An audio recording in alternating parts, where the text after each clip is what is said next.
Assalamu alaikum everyone. Welcome to AIMS English. I am one of the language instructor in AIMS English. So আজ আমরা আপনাদেরকে কিছু information দিব life skill সম্পর্কে। IELTS এর একটি সহজ এক্সামগুলোর মধ্যে হচ্ছে লাইফ স্কিল। এইটার মধ্যে 1A দিয়ে এক্সামটা শুরু হয়। চলুন জেনে আসি 1A সম্পর্কিত কিছু তথ্য।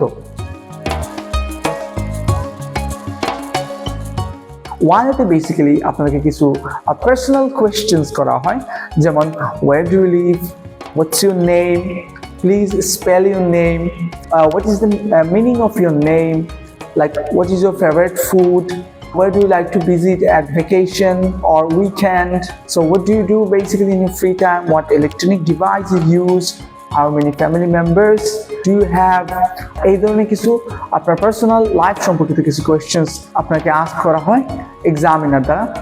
সো এই ধরনের আরো ইনফরমেশন পেতে অবশ্যই আমাদের সাথে থাকবেন। Stay safe, stay healthy. আল্লাহ হাফেজ।